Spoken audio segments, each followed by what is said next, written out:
गुरुजी, कोटि कोटि आपको प्रणाम। आपकी भक्त सुनीता रानी का सवाल है। कुछ समय पहले उनके पति गाय माता के साथ एक दुर्घटना हो गई थी। इस दुर्घटना में गाय माता काफी चोटिल हो गई थी। मजबूरीवश उन्हें वहां से निकलना पड़ा था क्योंकि वहां लोगों की बहुत बड़ी भीड़ इकट्ठी हो गई थी। इस वजह से उनके पति को बहुत अपराध बोध हो रहा है। वे अपने आप को अपराधी महसूस करते हैं और गाय माता को चोट पहुंचाने के लिए बहुत दुखी हैं। कृपया कोई उपाय बताएं कि वे इस पाप से कैसे मुक्ति पा सकते हैं। ये जय शिव शंभू, जय मां सती, जय मां शक्ति। ये बहुत ही श्रेष्ठ सवाल है और गौ माता को कभी भी कष्ट नहीं पहुंचाना चाहिए। फिर भी किसी कारणवश या गलतीवश या अज्ञानता में अगर कोई व्यक्ति गौ माता को कष्ट पहुंचाता है तो वो पाप का भागी बनता है। और सबसे श्रेष्ठ पापों में गौ माता की हत्या का पाप होता है। ब्रह्म हत्या, ब्राह्मण हत्या और किसी स्त्री का शमन करना या किसी स्त्री का दमन करना या किसी स्त्री के साथ दुर्विचार करना, ये सबसे श्रेष्ठ पापों में गिना गया है। मैं आप सबको बताऊं। और जो इन्होंने सवाल पूछा है, सुनीता रानी जी ने जो सवाल पूछा है उसका जवाब है जी। महादेव माता पार्वती अपने संवाद में इस चीज का जवाब, इस सवाल का जवाब दे चुके हैं लिंग पुराण में। आज मैं वह चीज आपको बताऊंगा। केवल 1 मिनट में आप चाहें तो अपने सातों जन्मों के पापों की मुक्ति पा सकते हैं और गौ हत्या का भी पाप से मुक्ति पा सकते हैं। पर आपको गौ को कभी कष्ट नहीं पहुंचाना है और गौ की सेवा करने से 7 यज्ञों का फल आपको एक दिन में मिलता है। इसीलिए गौ माता की सेवा करें, गौ माता को कष्ट ना पहुंचाएं। अब मैं आपको कथा सुनाता हूँ। एक डाकू था। मैं आपको 1 मिनट का एक पाठ है जो मैं आपको बताऊंगा। उससे आप अपने 7 जन्मों के पाप मुक्ति मुक्ति पा पाएंगे, 7 जन्मों के पाप से। और यदि व्यक्ति अपने पापों से मुक्ति पा लेता है तो वो सब सुख और सुविधाएं पाता है, ऐश्वर्य पाता है, यश वैभव सब पाता है अगर वो अपने पुराने जन्मों की और अपने गलतियों का दंड की मुक्ति पा लेता है तो। और हमारे जीवन में जितने भी विकार, जितनी भी परेशानियां, जितने भी कष्ट आते हैं हमारी गलतियों की वजह से तो आते ही हैं। मान लीजिए अगर हमारे पास कोई गलतियों का खजाना नहीं है, सब पुण्य का खजाना है, तो सब सत्कर्मों का खजाना है, तो क्या आपको लगता है कि हमारे पास दुख आएगा? नहीं आएगा। 1 मिनट का ये सूत्र है जिससे आप 7 जन्म के पाप से मुक्त हो सकते हैं। और 1 मिनट का ये सूत्र है जिससे आप 7 जन्मों के पाप से मुक्त होकर मोक्ष की प्राप्ति कर सकते हैं और महादेव के रुद्र लोक में आप जाकर महादेव के सेवक बन सकते हैं, रुद्र लोक में जाकर। इससे पहले मैं आपको ये सूत्र बताऊं, मैं आपको एक छोटी सी कथा बताना चाहूंगा। एक छोटी सी कथा है और बहुत ही प्रचंड कथा है, बहुत ही सहज कथा है जो मैं आपको सुनाने वाला हूँ, ताकि आप उस चीज का महत्व समझ पाए कि मैं आपको आज क्या देने वाला हूँ। तो कथा मैं आपको सुना रहा हूँ। कालू राम नाम का डाकू था। एक कालू राम का नाम का डाकू था जो काफी क्रूर डाकू था और वह किसी को भी मार काट कर कर उसका धन चुरा लेता था और उसकी गर्दन उड़ा देता था। और वो घात करके, धोखा देकर व्यक्ति को मृत्यु दंड देता था और उसका सारा सोना, जो भी उसका सामान होता है, वो चुरा लेता था। एक दिन उसने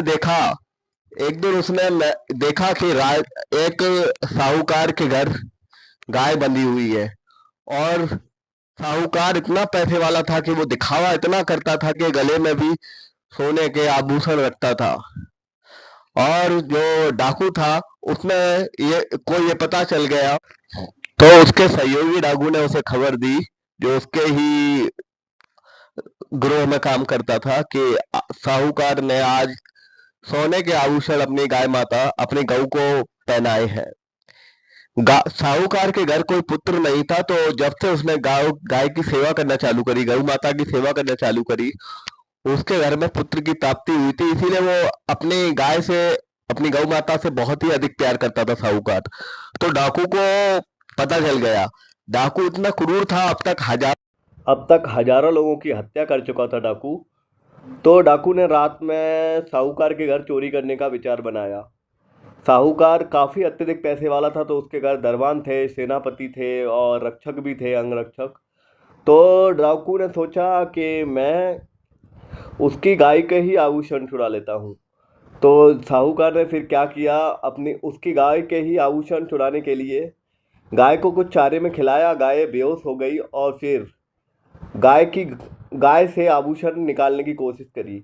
गले में एक बहुत ही महंगा हार था गाय के, जो वो जल्दी में निकाल नहीं पाया। तो उसने एक तलवार ली और गाय की गर्दन काट दी, और गाय की जो गर्दन में हार था वो ले गया। बहुत खुश हुआ। अब तक उसने हजारों लोगों का खून किया था, और हजारों लोगों का कत्ल करने के बाद भी उसे कोई पछतावा, और गाय का कत्ल करने के बाद भी उसको कोई पछतावा नहीं था, क्योंकि उसका मारकाट करने का रोज का काम था। वहाँ से वो जल्दी से निकल गया, और वो हार उसने जो तकरीबन काफ़ी 5 किलो से 6 किलो का हार था वो उसने निकाल लिया।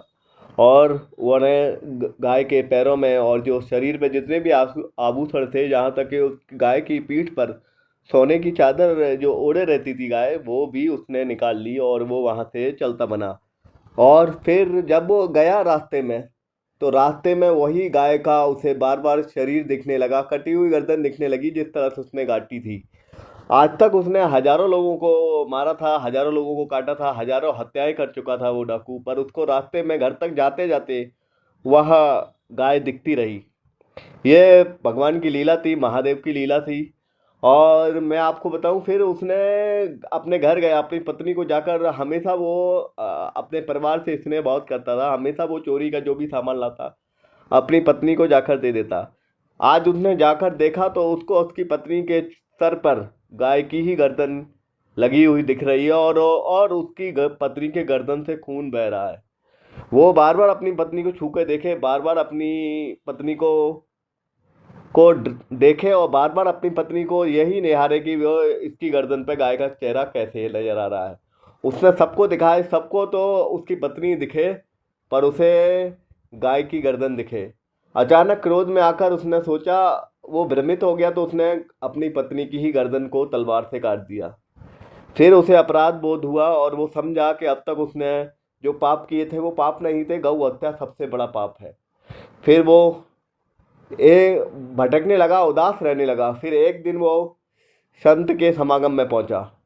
संत जी ने उसे बताया कि तुमने घोर पाप किया है, गऊ की हत्या की है, और इसका तुम्हें पश्चाताप करना पड़ेगा। और जब सब कुछ उसका लुट गया, जी हाँ, गलती का, चोरी का, किसी भी गलत कर्म का पैसा, सत्कर्म का पैसा ही आपके पास रहता है, किसी भी गलत कर्म का पैसा उसके पास नहीं रहता मनुष्य के पास। तो उसने भी जो चोरी चकारी कर कर, जो गलत कर्म कर कर अपना पैसा कमाया था, वो जब उसकी पत्नी नहीं रही, बच्चे भटकने लगे, वो भी पागलों की तरह हो गया, तो वो पैसे का क्या किया, कबाड़ा हो गया उसके पैसे का। तो आप सबसे भी कहता हूँ, अच्छे कर्मों से, सत्कर्म से पैसा अर्जित करें। और मैं आपको कहानी बताऊं, जब वो संत के पास चला गया, तो संत के पास जाने के बाद उसको पश्चाताप की अग्नि में वो जल रहा था, पागल सा हो गया था। संत ने उसको सद्मार्ग दिखाई और महादेव की सेवा का कहा।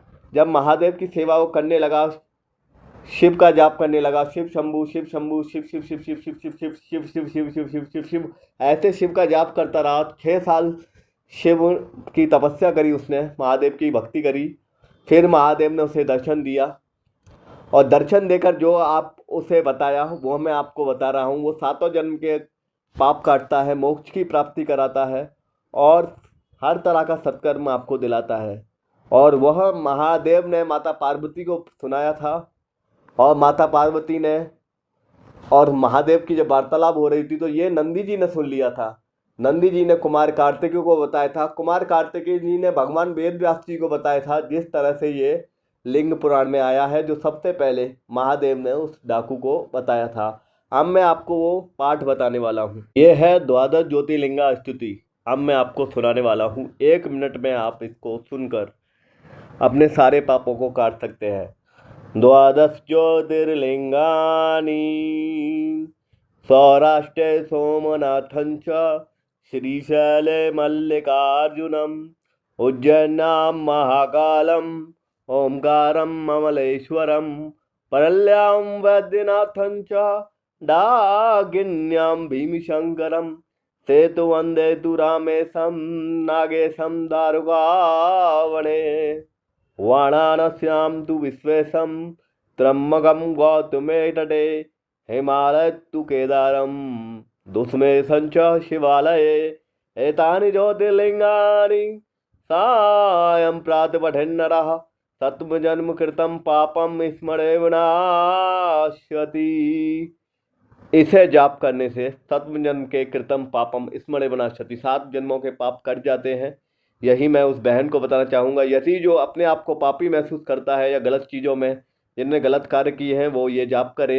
इसे जाप करने वालों को या इसे सुनने वालों को 7 जन्मों के पापों से मुक्ति मिलती है। वह अंत में यदि निरंतर इसको जाप करता है तो अंत में रुद्र लोक को प्राप्त करता है।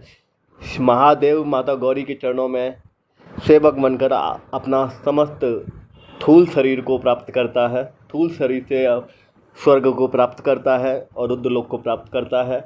इस व्यक्ति को, इसको जाप करने वाले व्यक्ति को मोक्ष की प्राप्ति होती है और इसको जाप करने से हर दुख तकलीफ, हर कष्ट, हर विकार, हर संकट मिट जाता है मनुष्य का और इसके जाप करने से हर तरह के पापों से मुक्ति मिलती है।